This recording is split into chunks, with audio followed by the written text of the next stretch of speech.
images that are just completely seared into my mind.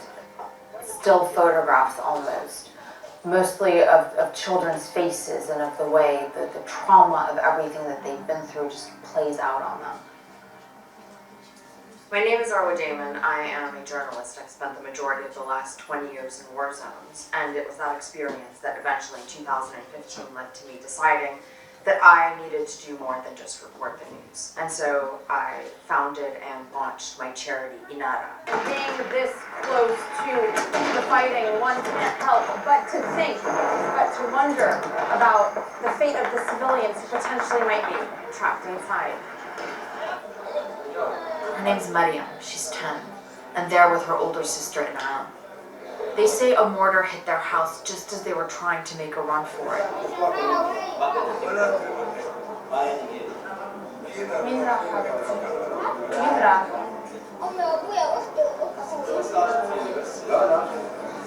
One of the biggest challenges that we face when reporting on war zones or reporting on refugee crises is taking the intense emotions and experiences that people have gone through and somehow trying to condense that into a news report. And for myself and for a lot of my colleagues, we're often left with this question of, did we do enough? For so much longer, and they don't know when they're going to be able to leave. They are at the mercy of the authorities and their decisions. Everything that Inara does is directly based on my personal experience in war zones, and also directly on our experience with children in war zones and also in disaster zones. Hey, okay? Yeah, she wants green on green. This is Dalal, she's 3 years old. She's been with us for quite a bit now. Yeah, her brother says it's really nice. Oh, she says it's really nice. That's it. We have a winner. I've grown to realize that I'm not going to change the world. We're not going to be able to change the world. But what we can do, because we are not helpless, is change one child's story. And being able to be a part of that journey with a child, to witness how a child goes from having physical and psychological injuries that are so deep. This is what makes it so worth it. I mean, everything, just seeing how happy this family is, seeing how their life has changed.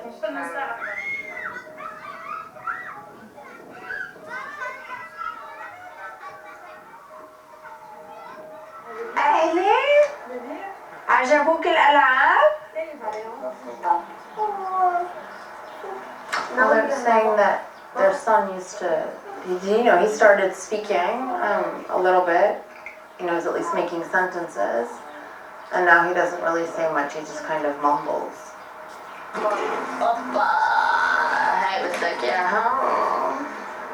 Oh, look at that smile!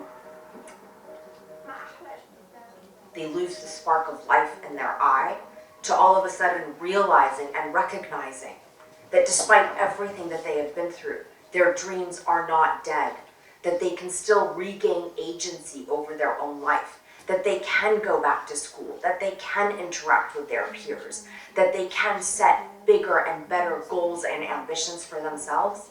That is something that is just purely magical. فاتحين عينك الجديدة؟ يا سلام.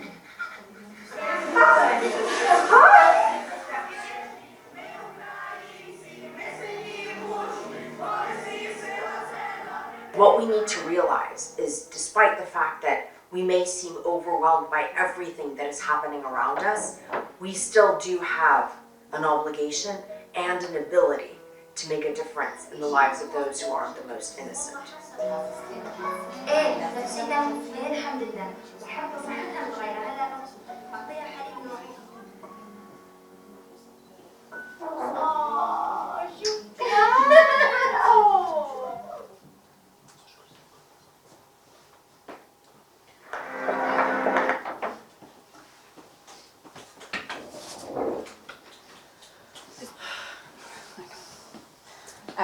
The thing is especially when you're in the space of war, whether it's as a journalist or in the humanitarian context, Can you get your microphone up? there's actually quite a few parallels that I wasn't necessarily fully aware of until I began crossing back and forth between each of the spaces. And one of the sort of main parallels is how, in a certain way, when it comes to the individual who's trying to work within that space, the factors that we are fighting against are actually very similar. It's viewer apathy, it's dehumanization of who it is, who either story we're trying to tell or a population that we're trying to help. It's fighting against geopolitical factors that either want to prevent us from telling a story or from allowing aid to reach a population because it plays into some sort of chess move that they're about to make. But before we go deeper into that, just let me sort of backtrack into kind of how I got to be here, because it's not the traditional path, right? So I am Syrian American. My mom is Syrian and my dad's American, and I always kind of say that I grew up in a household where breakfast was both labne and za'atar, so very Syrian traditional, and blueberry pancakes. My household was bilingual, Arabic and English.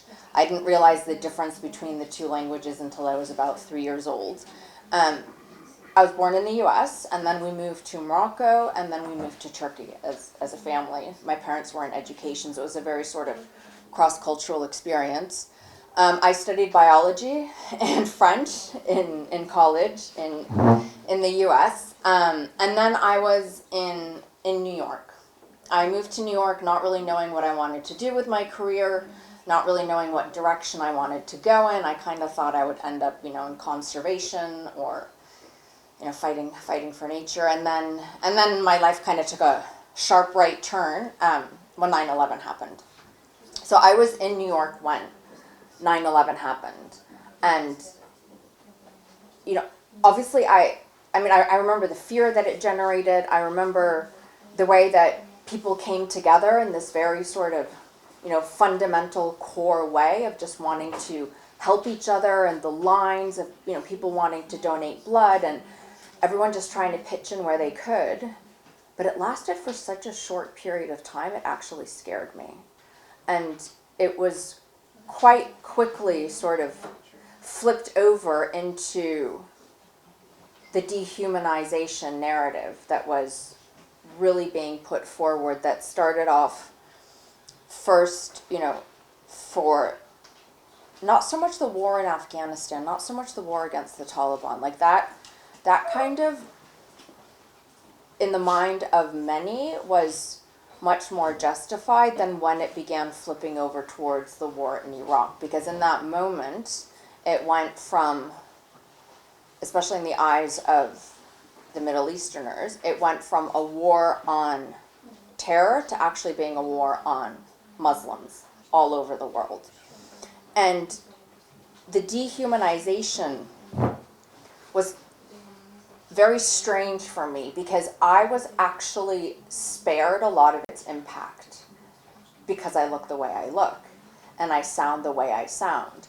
And I kind of had this realization, though, that when I spoke to my American friends and my American counterparts, because I looked like them and I spoke their language, that I could speak about this other, and they were more willing to listen.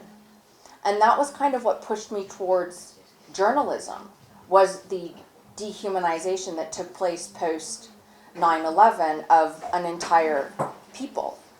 And I had this, crazy idea in my head of, oh, well, you know what, I'm going to go to Iraq and I'm going to be a journalist, and, I'm going to build bridges between cultures and people, and except I had zero experience in journalism, right? So I was sending my resume around to all of the networks, the known ones, right, including CNN and, CBS and ABC, and everyone was kind of basically telling me to, go grow up, get some experience somewhere. You're not going to get on the biggest story of our generation just because you want it. And then I ended up taking this unpaid internship with a company that was trying to get a crew into Iraq. and they needed someone to kind of liaise with the Iraqi Ministry of Information, and this is under Saddam Hussein's regime still. And so I took that internship. So I quit my job. At the time, I was actually working at a Turkish textile company, which is basically a fancy way of saying I was literally selling bathrobes and towels. And one of our clients was actually called New York Dog, so that was a bit hilarious at the time. But I left that job and I went over to this thing to do their internship. And because of that, I was on the phone all the time with the Iraqi Ministry of Information, obviously speaking Arabic. And they're like, oh, you're Syrian, you should come visit Iraq. And I was like, well, this company I'm with right now, like, they don't want to take me because I don't have experience. And they're like, okay, well, if you find another company that's willing to bring you over, like, let us know and we'll facilitate your visa. So then I start looking around for another company. I land on this one smallish outlet called Camera Planet. They were dying to get into Iraq because also at the time, a visa for Iraq, like as the U.S. and the coalition was building up for war, was like Willy Wonka's, the golden ticket in the bar of chocolate. So I contacted this other company. They agreed to take me. Literally my first job in the industry. I mean, let me tell you something.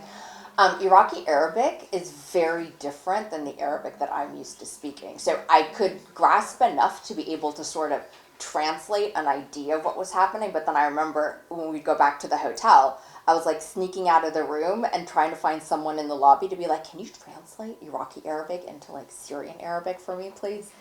And that's how I kind of started and got into like the industry and journalism. But I obviously, like, I had it in my head, like, I wanted to work for CNN.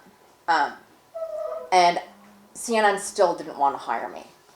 And I ended up meeting the bureau chief, one of the correspondents at the bombing of the ICRC that happened kind of early on in the war. And she put me in touch with the bureau chief. And so I was emailing with him back and forth. And I was like, hire me. And he was saying, well, you're still new. Like, you've got, what, like 6 months experience. Like, come on. And we don't know who you are and blah, blah, blah. And I was like, fine. And then I got offered this job with a Lebanese company that was selling porta-johns, the portable toilets. And so I took a job selling portable toilets to get back to Baghdad so that I could go and meet the CNN bureau chief face to face so that he could get to know who I am so that they would finally give me a job. So I basically rock up and I'm like, hey, is Kevin Flower here? It's always like, what are you doing here? I'm like, I'm selling toilets down the road. Let's have coffee. You said you wanted to get to know who I was. And that's kind of how I actually got my foot in the door at CNN. And then while I was there, I started off producing, but I also taught myself how to shoot. I taught myself how to edit so that, when you're out in the field and you're covering these kinds of stories, you want to be able to do multiple things. So, if the camera person is also having to edit the package, you can be there to help set up the live shot, to do all the other stuff so that the package actually makes air, blah, blah, blah. And then I decided after about 2 years, I really wanted to go on air. I wanted to be a correspondent. And I wanted to be a correspondent mostly because, at CNN, we write our own scripts for air. And I'm not, knocking. Like, I worked with some extraordinary journalists, but from my perspective, which is very much the, culturally blended perspective, I felt like there were very important details that were being left out of the point of view of someone who was coming at the story from a purely Western